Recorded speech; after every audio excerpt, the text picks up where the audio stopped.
അസ്സലാമു അലൈക്കും വറഹ്മത്തുള്ളാഹി വബറകാതുഹു. അൽഹംദുലില്ലാഹി വസ്സലാത്തു വസ്സലാമു അലാ അഷ്റഫി റസൂലില്ലാഹി വഅലാ ആലിഹി വസഹ്ബിഹി അൽഫായിസീന ബിറിദല്ലാഹ്. അമ്മാ ബഅദ്. പ്രിയമുള്ളവരെ, 26/6/2026 ആഫാത്തുൽ മുഖദ്ദറാത്ത് എന്ന ശീർഷകത്തിൽ UAE ഔഖാഫ് പ്രസിദ്ധം ചെയ്ത ജുമാ ഖുത്ബയുടെ മലയാള സാരാംശം ഇവിടെ പറയുകയാണ്. ഡ്രഗ്സ്, മയക്കുമരുന്നുകൊണ്ട് ഉണ്ടാകുന്ന അപകടങ്ങൾ സമൂഹത്തിൽ ഏറെ ദുരന്തങ്ങൾ വരുത്തിവെക്കുന്നതാണ് മയക്കുമരുന്നിൻ്റെ ഉപയോഗം. അല്ലാഹു സുബ്ഹാനഹു വ തആല നമുക്ക് ബുദ്ധിയും ചിന്താശേഷിയും നൽകി. നമുക്ക് മതമായി പരിശുദ്ധമായ ഇസ്ലാമിനെ അവൻ ഇറക്കിത്തന്നു. നമുക്ക് കാരുണ്യമായിട്ടാണ് ആ മതത്തെ അവൻ ഇറക്കിത്തന്നിട്ടുള്ളത്. അതുകൊണ്ട് അവൻ നമ്മുടെ ശരീരത്തിനും ബുദ്ധിക്കും സമ്പത്തിനും അഭിമാനത്തിനുമൊക്കെ സംരക്ഷണമാണ് ഉദ്ദേശിക്കുന്നത്. മനുഷ്യനെ ഏറ്റവും വലിയ അപകടത്തിൽപ്പെടുത്തുന്നതാണ് മയക്കുമരുന്നിൻ്റെ ഉപയോഗം.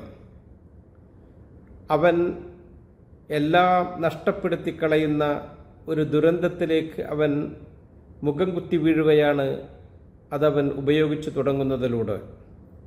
അവനെ സമൂഹത്തിൽ എല്ലാവരും വെറുക്കപ്പെടുന്നവനും അകറ്റപ്പെടുന്നവനും ആയിത്തീരും. ഖുർആൻ പറയുന്നു, വലാ തഖ്തുലു അൻഫുസകും ഇന്നല്ലാഹ കാന ബിക്കും റഹീമ വമൻ യഫ്അൽ ദാലിക ഉദ്വാനം വളുൽമൻ ഫസൗഫ നുസ്രിഹി നാറ.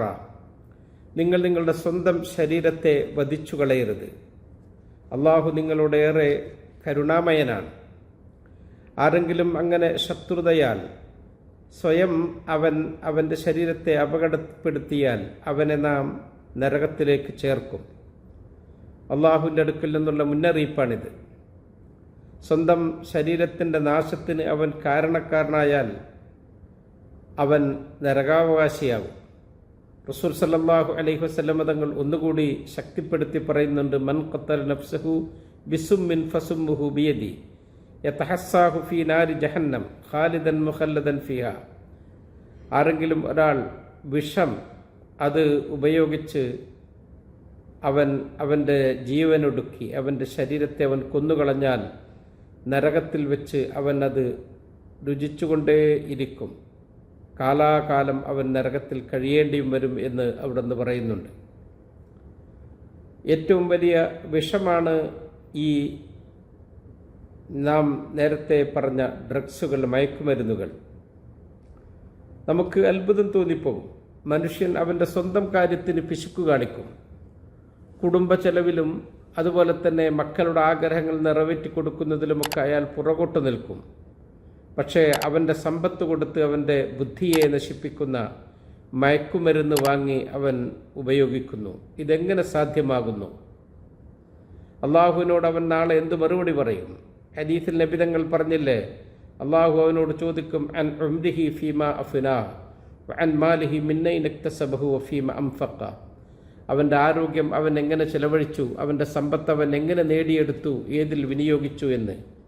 റബ്ബിനോട് ഇങ്ങനെ മയക്കുമരുന്നിനും മദ്യത്തിനും വേണ്ടിയിട്ടൊക്കെ കാശ് ചെലവാക്കുന്നവർ എന്ത് മറുപടി അവർക്ക് നൽകാൻ സാധിക്കും? മഹാനായ ഹസൻ എന്നവർ പറയുന്നുണ്ട്, ലൗകാനൽ അഖലു യുഷ്തറ ലതഗാലൻ നാസു ഫീ തമനി ഫൽ അജബു ലിമൻ യശ്തരി ബിമാലിഹി മാ യുഫ്സിദു. ബുദ്ധി അങ്ങാടികളിൽ വിൽക്കപ്പെടുന്ന ഒരു വസ്തുവായിരുന്നുവെങ്കിൽ ജനങ്ങൾ അതിന് ഏറെ വില കൊടുത്ത് വാങ്ങുമായിരുന്നു. എനിക്ക് അതല്ല അത്ഭുതം, അവർക്ക് പ്രിയപ്പെട്ട സമ്പത്ത് നൽകി ഇങ്ങനെ ബുദ്ധിയെ നശിപ്പിക്കുന്നത് വാങ്ങി ഉപയോഗിക്കാൻ അവർക്കെങ്ങനെ സാധിക്കുന്നു എന്ന്. നാം ഒരിക്കലും മയക്കുമരുന്നിൻ്റെ അടിമകളായിക്കൂടാ. നമ്മുടെ അള്ളാഹു നൽകിയ ജീവിതത്തെ നാം നഷ്ടപ്പെടുത്തിക്കൂടാ. മയക്കുമരുന്ന് ഉപയോഗിക്കുന്നവന് നന്മയെന്ത് തിന്മയെന്ത് എന്നറിയില്ല. ഉമ്മയേത് പെങ്ങളേത് എന്നവന് വ്യത്യാസമില്ല. ഇല്ലാ മാ ഉശ്രിബ മിൻ ഹവാ. അവൻ ആ കുടിച്ച അല്ലെങ്കിൽ ഉപയോഗിച്ച ലഹരിയല്ലാതെ മറ്റൊന്നും അവന് ഓർമ്മയുണ്ടാകുകയില്ല. പിശാച് അവൻ്റെ മേൽ സ്വാധീനം ചെലുത്തും. അള്ളാഹുവിനെ അവൻ മറന്നുകളയും. കുടുംബ ശിഥിലമായി തീരും. അവർ ദുഃഖം പേറി പരസ്പരം ശത്രുക്കളായി എന്നും കഴിയേണ്ടി വരും. ഖുർആൻ പറഞ്ഞില്ലേ, ഇന്നമാ യുരീദു ശൈത്വാനു അൻ യുഖിഅ ബൈനകുമുൽ അദാവത വൽ ബഗ്ളാ ഫിൽ ഖംരി വൽ മൈസിർ വയസുദ്ദക്കും അൻ ദിക്രില്ലാഹി വഅനിസ് സ്വലാ. നിശ്ചയം പിശാച് മദ്യത്തിലൂടെ നിങ്ങൾക്കിടയിൽ ശത്രുതയും കോപവും വളർത്തുന്നു, ചൂതാട്ടങ്ങളിലൂടെ, ലഹരിയിലൂടെ. അള്ളാഹുവിൻ്റെ ദിക്റിനെ തൊട്ട് അവൻ നിങ്ങളെ നിസ്കാരത്തെ തൊട്ടിട്ടൊക്കെ തടഞ്ഞു കളയുന്നു. ഏറെ നാം ശ്രദ്ധിക്കേണ്ടതും സൂക്ഷിക്കേണ്ടതുമാണ്. ബുദ്ധിമാനായ ഒരാൾ ഒരിക്കലും അവൻ്റെ ആ ബുദ്ധിയെ നശിപ്പിക്കുകയില്ല. അവൻ്റെ സമ്പത്ത് അവൻ പാഴാക്കി കളയുകയില്ല. അവൻ്റെ മക്കളെ ഒരിക്കലും അവൻ വഴിയാധാരമാക്കുകയില്ല. കുടുംബത്തിനെ അവൻ സംരക്ഷിക്കും. റസൂൽ സല്ലല്ലാഹു അലൈഹി വസല്ലം തങ്ങൾ പറഞ്ഞില്ലേ, കഫാ ബിൽ മർഇ ഇത്മൻ അൻ യുളയ്യിഅ മൻ യഊൽ. ഒരാൾ കുറ്റക്കാരനാകാൻ എമ്പാടും മതി അള്ളാഹു അവനെ സംരക്ഷിക്കാൻ ഏൽപ്പിച്ചവരെ വഴിയാധാരമാക്കുക എന്നത്. കുടുംബം നമുക്ക് ഏറെ പ്രിയപ്പെട്ടതാണ്. നമുക്ക് ഏറ്റവും കൂടുതൽ സമാധാനം ലഭിക്കുന്നത് നമ്മുടെ വീടുകളിൽ നിന്നാണ്. നമ്മുടെ വീടുകളിൽ നമ്മുടെ മക്കൾ നമ്മളെയാണ് മാതൃകയായി കാണുക. നാം എന്തു ചെയ്യുന്നോ അത് അവർ പകർത്തും. അവരുടെ മനസ്സിനെ നാം സന്തോഷിപ്പിക്കണം. അവരോട് കൂടെ ഇരുന്ന് അവരോട് നല്ല വർത്തമാനങ്ങൾ പറയണം. അവർക്ക് ആവശ്യമായ സ്നേഹം വീട്ടിൽ നിന്ന് കിട്ടിയില്ലെങ്കിൽ അവൻ ചീത്ത കൂട്ടുകെട്ടുകൾ തേടിപ്പോകും. അർറജുലു അലാ ദീനി ഖലീൽ. പിന്നെ നാം സങ്കടപ്പെട്ടിട്ട് കാര്യമുണ്ടാകുകയില്ല. നമ്മുടെ മക്കളെ നാം സ്നേഹിക്കണം. അവരുടെ വഴികൾ നാം അന്വേഷിക്കണം. അവരുടെ വർത്തമാനങ്ങൾ നാം ശ്രദ്ധിച്ച് കേൾക്കണം. അവരുടെ ഒഴിവുവേളകളിൽ നാം അവർക്ക് സന്തോഷം പകർന്ന് കൊടുക്കണം. അവർ നമ്മളെ അല്ലാഹുത്തആല ഏൽപ്പിച്ച സൂക്ഷിപ്പ് സ്വത്തുക്കളാണ്. നാം ഈ സൂക്ഷിച്ചാൽ ദുഃഖിക്കേണ്ടില്ല എന്ന ആപ്തവാക്യം എപ്പോഴും ശ്രദ്ധിക്കണം. നാം ഈ നാർക്കോട്ടിക് ഡ്രഗ്സ് അത് പ്രതിരോധിക്കൽ എല്ലാവരുടെയും ഉത്തരവാദിത്തമാണ്. കുല്ലുക്കും റാഇൻ വ കുല്ലുക്കും മസ്ഊലുൻ അൻ റഇയ്യത്തി.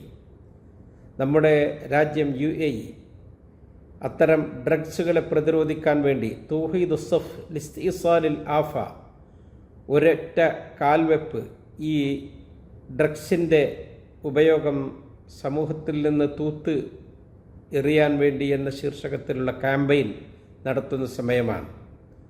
നാം അതിലൊക്കെ ശ്രദ്ധിക്കുകയും ആരെങ്കിലുമൊക്കെ അത്തരം ലഹരികളുടെ ഡ്രഗ്സിൻ്റെ അടിമകളായിട്ടുണ്ടെങ്കിൽ അവർക്ക് ആവശ്യമായ ഉപദേശങ്ങൾ നൽകി അവരുടെ മുമ്പിൽ തുറന്നു കിടക്കുന്ന തൗബയുടെ പാശ്ചാത്തലത്തിൻ്റെ വാതിലുകൾ അവർക്ക് കാണിച്ചു കൊടുത്ത് ഇവിടെ അതിൽ നിന്നൊക്കെ നിർമ്മാർജ്ജനം ചെയ്യാനും മുക്തി നേടാനും പറ്റുന്ന ചികിത്സകളും അവർക്ക് വേണ്ടുന്ന നിർദ്ദേശങ്ങൾ നൽകുന്ന സ്ഥാപനങ്ങളുമൊക്കെ പ്രവർത്തിക്കുന്നതുമായി ബന്ധപ്പെടുത്തണം. അല്ലാഹു സുബ്ഹാനഹു വ തആല നമ്മെ അത്തരം ഡ്രഗ്സുകളുടെയൊക്കെ മായിക ലോകത്ത് നിന്ന് രക്ഷപ്പെടുത്തട്ടെ എന്ന് ദുആ ചെയ്തുകൊണ്ട് നിർത്തുന്നു. അസ്സലാമു അലൈക്കും വറഹ്മത്തുള്ളാഹി വബറകാതുഹു.